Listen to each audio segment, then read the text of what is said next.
Over the past 14 years, I've signed up hundreds of clients, generating over £12 million in sales.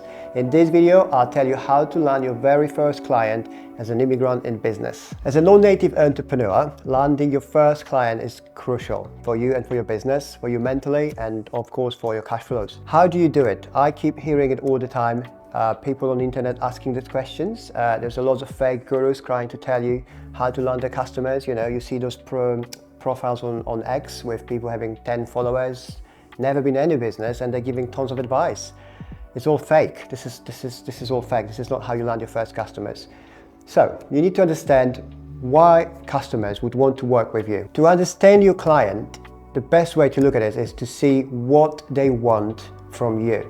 You need to build trust fast. How do you do it? You start your social media presence. You have to be real. You need to open up to people so they can actually meet you.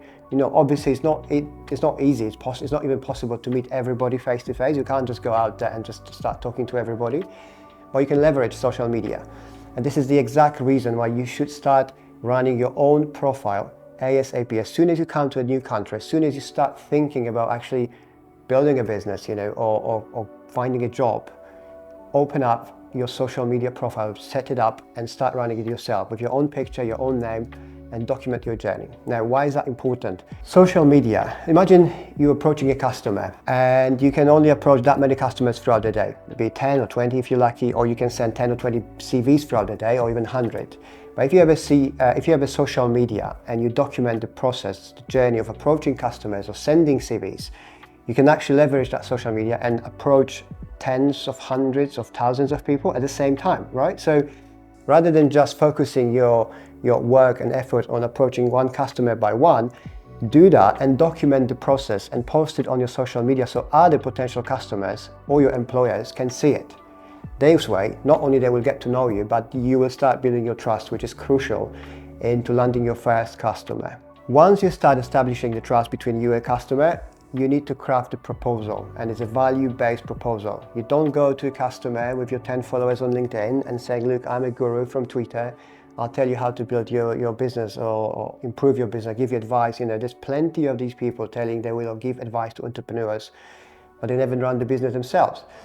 So you need to craft a specific proposal when you're offering value to customer. I'm talking about this very topic in one of my previous videos when I'm discussing proven sales strategies for non-native entrepreneurs. Just to go over it briefly, the idea is you have to give so much value to your customers that they will be stupid to refuse you, right? So let's say you are selling and you're a programmer and you're trying to sell your new SaaS. You've built a new little app and you want to sell it. You approach your customer and you can, the first thing most people would do is just list all the features they do and then tell the price and then just see, hope things will happen and somebody would buy. And that's not the way. You have to nail your customer's needs and then fit your software to those needs, to meet those needs, so you can actually solve some problem. The more problems you solve for your customers, the more likely they'll buy for you. Taking again example of our software, rather than just taking that software and just advertising to everybody, you should spend time researching your perfect customer, where that software will solve their particular problems. Then you approach the customer highlighting what problem and when your software is going to fix it for them. The sooner the better, of course. The cheaper the better, but that's the different story. When you've done that, you give more. Then you go back to customer and try to find more problems and try to solve them before you start asking for money. This is directly connected to building a trust. So once the customer knows a little bit about you, you manage to get in touch with your customer and offer him a solution to the problems. That's where the trust, where the bonds start building. And this is the moment where you can start thinking about sales. And this is when you start converting your contact, sometimes maybe even friend, to actually a paid customer. You've done an amazing job. Now you ask your customer if he's or she is satisfied with what you offer. If the answer is yes, then you ask for money. The best way to go around this is, in my experience, is to just keep giving so much, so long that the customers feel bad by not paying you.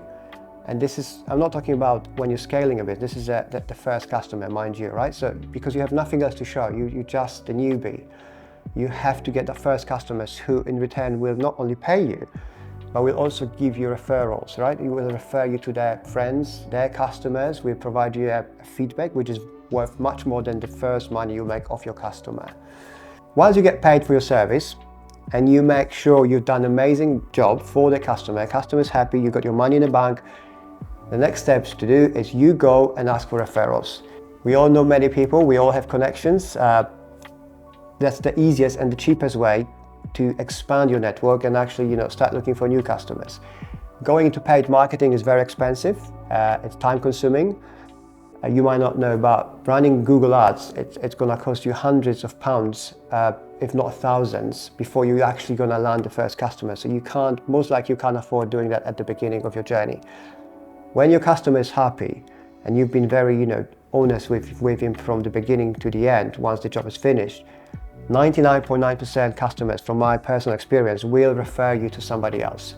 And that is the key. And you keep doing it, and it's for free. I mean, you got paid for the job you've done already. So the referral is a bonus. It's a thank you from your customer. So you can keep doing it over and over until you build up enough customer base. The customer base is big enough when you can actually start thinking about hiring marketing people, marketers, and going to the next level. But that's a story for a different time. So you build a trust, you offer the value-based proposal, and you ask for referrals. Perfect, you got your first client. But there's another way to do it, or you can do both ways at the same time, and it's joining a community of like-minded people, or better even, setting it up yourself.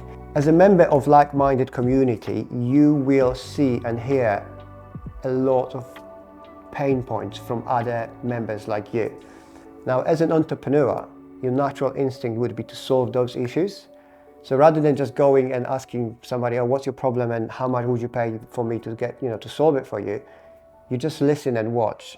And when you see that challenge, a problem keep coming back over and over and again within your community, you address that problem and just provide a solution, right? And do it for free at the beginning. Again, this is all about building your trust, making friends. And once you start offering solutions to problems, people will come to you, not only as a grateful for helping them out, but they will ask for more. And this is the moment when you can actually start converting your members or fellow members or friends or even family members to actual paid customers without losing their friendship and trust. And this is important. You don't want to be the pushy sales guy when you just join community or you join Reddit. Hi, I'm like you guys, I just want to sell you something quickly.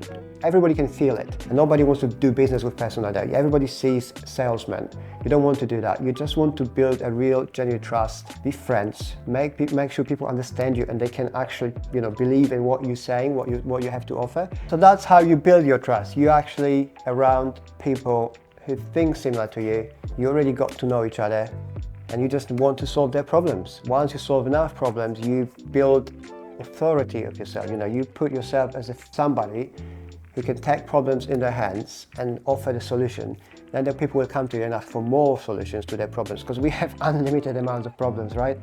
The problem with my problems is I can't find reliable people who really solve my issues, apart from fake, ex-gurus who know shit about anything. So if you're a non-native entrepreneur and trying to build a business in a foreign country, you have a lot of questions or challenges and you don't know who to talk to, please join my free non-native entrepreneur community. You can find the link below in video in the description. The community is full of people like yourself. We all have a background in the business. We all done it. There is a lot of energy between us. We all want to help each other and build amazing businesses. So please be our friend, join us, and I'll see you until next time.